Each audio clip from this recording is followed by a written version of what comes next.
আল্লাহ তাআলা আসমানকে বানায়া বললেন, এ আসমান, তোমাকে আমি এমনি এমনি বানাই নাই, তোমাকে আমি বানিয়েছি আমার বান্দার গোলামের জন্য। সুবহানাল্লাহ। জমিনকে আল্লাহ তাআলা বলে, জমিন, তোমাকে আমি এমনি এমনি বানাই নাই, তোমাকে বানিয়েছি আমার বান্দার গোলামের জন্য। সুবহানাল্লাহ। চন্দ্রকেও সেম কথা বলেন, সূর্যকেও সেম কথা বলেন। আল্লাহ পাক রব্বুল আলামিন আমাদেরকে কিসের জন্য বানিয়েছেন জানতে মন চায় না?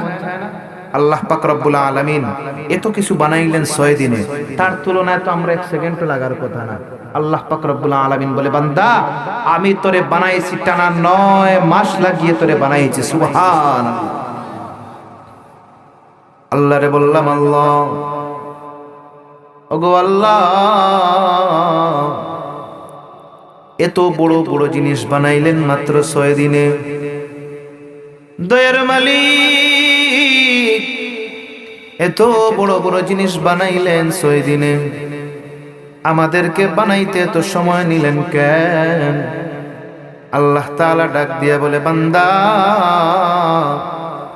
6 দিনে যা কিছু বানাইছি তা তোমার গোলামের জন্য বানিয়েছি। বান্দা, তোমাকে আমি তাদের গোলামের জন্য বানাই নাই, তোমাকে আমি বানিয়েছি আমি আল্লাহর গোলামের জন্য। আলহামদুলিল্লাহ। আল্লাহ পাকের দরবারে লক্ষ কোটি শুকরিয়া। সিরাজপুর কালিরগাঁও কান্দিপাড়া যুব কল্যাণ সোসাইটির উদ্যোগে আজকের এই মহতি মেহফিল জান্নাতের বাগান, সেই জান্নাতের বাগানে আমরা আসতে পেরেছি, বসতে পেরেছি। কোরআন এবং হাদিসের আলোকে আমরা জোহর বাদ থেকে নিয়ে এখন পর্যন্ত বয়ান শুনতেছি। আল্লাহ পাক রব্বুল আলামিন যেন এই মাহফিলে যে আসার তৌফিক দান করেছেন, উচ্চ কণ্ঠে, উচ্চ সুরে, জুড়ে সুরে সবাই গলা ছেড়ে সবাই পড়ি আলহামদুলিল্লাহ। এইভাবে যদি আল্লাহ পাকের নিয়ামতের শুকর আদায় করেন তাহলে নিমক হারামি হয়ে যাবে। কারণ 24টা ঘন্টা সব সময় সর্ব অবস্থা আল্লাহ পাক রব্বুল আলামিন আমাদেরকে এত এত নিয়ামত দান করেছেন, তা যদি আমি আজকে শুধু রাত্র না, মরণের আগ পর্যন্ত যদি শুকর আদায় করি, এরপরেও আদায় হবে। কাজে আমরা আরেকটু জোরে সুরে মাওলা পাকের শুকর আদায় করি, পড়ি আলহামদুলিল্লাহ। লক্ষ কোটি দুরূদ ও সালাম জানাই মুহাম্মদ মুস্তাফা মর্তবা মুজতবা সাইয়্যিদুস সাকালাইন ইমামুল মুরসালিন শফি আযম রহমত আলম নবিয়ুল আরব ওয়াল আজম হাবিব কিবরিয়া আশরাফুল আম্বিয়া সৈয়দুল আম্বিয়া শফি মাহশর সাকি কৌথর আকায়ে নামদার মদিনা কা তাজদার আফতাব নবুওয়ত ফখর মওজুদা সৈয়দুল মখলুকা মুহাম্মদুর রাসূলুল্লাহ। সকল আশিকদের জবান থেকে শুনতে চাই সাল্লাল্লাহু।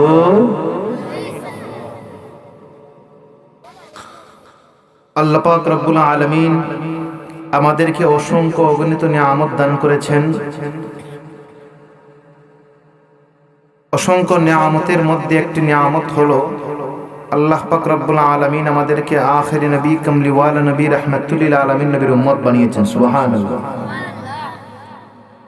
কাজে আমরা সেই নবীর উম্মত হতে পেরেছি, নবীর উপরে দুরূদ ও সালাম পাঠ করেছি, সারা জীবন করেই যাব। কথা বলেন ঠিক কিনা? আল্লাহ পাক রব্বুল আলামিন আমাদেরকে অসংখ্য অগণিত নিয়ামত দান করেছেন। আমরা যখন রূহের জামানায় ছিলাম, আপনাদের কাছে একটা প্রশ্ন করি, আপনারা বলেন, আমরা যখন রূহের জামানায় ছিলাম, আমরা কি আল্লাহরে বলছিলাম যে আল্লাহ আমাদেরকে অন্য পশু না বানাইয়া মানুষ বানাইয়েন? এইরকম কথা আমরা এই জায়গায় যারা আছি একটু সাক্ষী দেন, আমরা কি আল্লাহরে বলছিলাম? না, বলি নাই। এরপরেও আল্লাহ তাআলা দয়া করে, মায়া করে আমাদেরকে মানুষ হিসাবে দুনিয়াতে পাঠিয়েছেন। সুবহানাল্লাহ।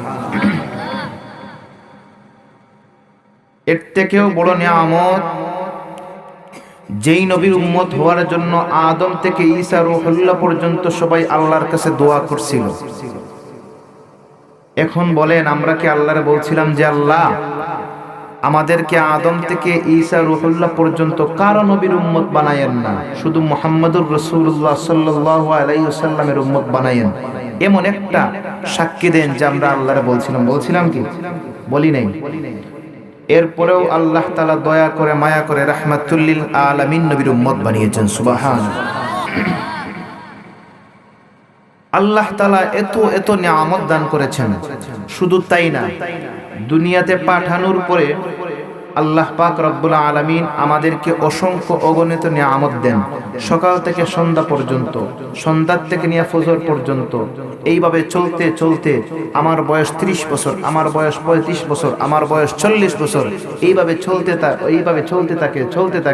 কিন্তু আমরা একবার চিন্তা করি, সেই আল্লাহর কি কাজটা করলাম আমরা?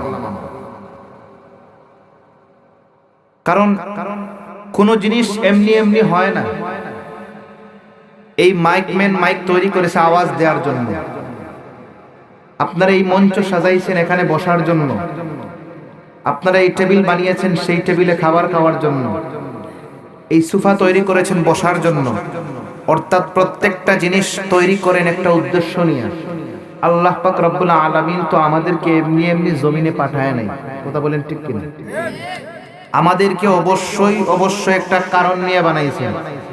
আল্লাহ তাআলা বলেন, আমি আসমান বানাইলাম একটা নয় 7টা, আমি জমিন বানাইলাম একটা নয় 7টা আসমান 7টা জমিন বানাইলাম, চন্দ্র সূর্য গ্রহ নক্ষত্র কোটি কোটি তারা বানাইলাম। এত কিছু বানাইলাম কয়দিনে জানেন? ফি সিত্তাতি আইয়াম, মাত্র 6 দিনের ব্যবধানে বানাইলাম। সুবহানাল্লাহ। একটা আসমান থেকে আরেকটা আসমানের দূরত্ব জানেন? 500 বছরের রাস্তা। এত দূর একটা আসমান বানাইলেন, জমিন বানাইলেন। এই পৃথিবীর থেকে 13 লক্ষ গুণ বড় সূর্য, চন্দ্র বানাইলেন, গাছপালা বৃক্ষলতা সব কিছু বানাইলেন। আল্লাহ তাআলা বলেন, কয়দিনে বানাইছেন? মাত্র 6 দিনে। তার তুলনায় আমাদেরকে তো 1 সেকেন্ডও লাগার কথা না। কারণ আপনি 10 তলার উপরে উঠে দেখেন, নিচের যে মানুষগুলা দেখা যায় অনেক ছোট দেখা যায়। আপনি যখন প্লেনে চলাফেরা করেন, সেই প্লেন থেকে দেখবেন জমিনটা অনেক ছোট দেখা যায়। তাহলে আল্লাহ তাআলা এত বড় নিয়ামত বানাইছেন, এত বড় আসমান বানাইছেন। আল্লাহ তাআলা আসমানকে বানায়া বললেন, এ আসমান, তোমাকে আমি এমনি এমনি বানাই নাই, তোমাকে আমি বানিয়েছি আমার বান্দার গোলামের জন্য। সুবহানাল্লাহ। জমিনকে আল্লাহ তাআলা বলে, জমিন, তোমাকে আমি এমনি এমনি বানাই নাই, তোমাকে বানিয়েছি আমার বান্দার গোলামের জন্য। সুবহানাল্লাহ। চন্দ্রকেও সেম কথা বলেন, সূর্যকেও সেম কথা বলেন। আল্লাহ পাক রব্বুল আলামিন আমাদেরকে কিসের জন্য বানিয়েছেন জানতে মন চায় না? আল্লাহ পাক রব্বুল আলামিন এত কিছু বানাইলেন 6 দিনে, তার তুলনায় তো আমরা 1 সেকেন্ডও লাগার কথা না। আল্লাহ পাক রব্বুল আলামিন বলে, বান্দা, আমি তোরে বানাইছি টানা 9 মাস লাগিয়ে তোরে বানাইছি। সুবহানাল্লাহ। আল্লাহরে বললাম, আল্লাহ, ওগো আল্লাহ, এত বড় জিনিস বানাইলেন মাত্র 6 দিনে।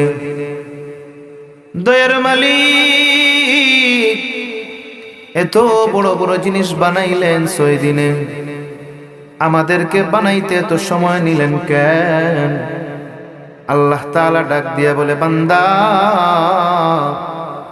6 দিনে যা কিছু বানাইছি তা তোমার গোলামের জন্য বানিয়েছি। বান্দা, তোমাকে আমি তাদের গোলামের জন্য বানাই নাই, তোমাকে আমি বানিয়েছি আমি আল্লাহর গোলামের জন্য।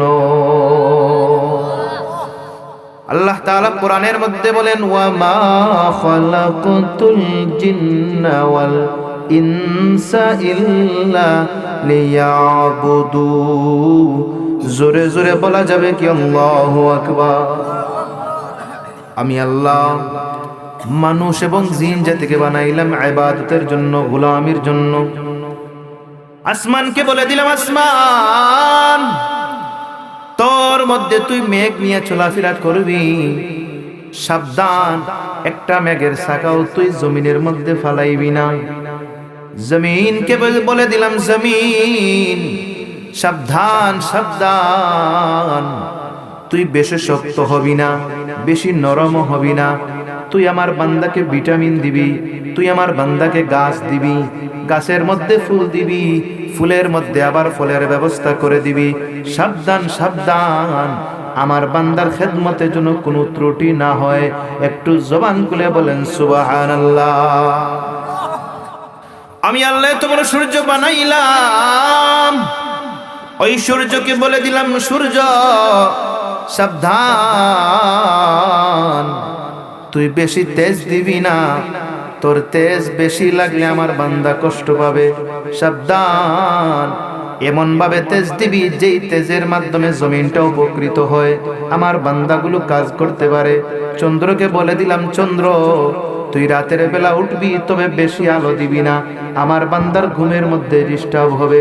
না না না না, তুই মিঠি মিঠি আলো দিবি, যে আলোর মাধ্যমে আমি আল্লাহ কুদরতিভাবে একটা বাতাসের ব্যবস্থা করে দিব। সেই বাতাস খেয়ে খেয়ে আমার বান্দা ঘুমের মধ্যে যাবে। একটু জবান খুলে বলেন সুবহানাল্লাহ।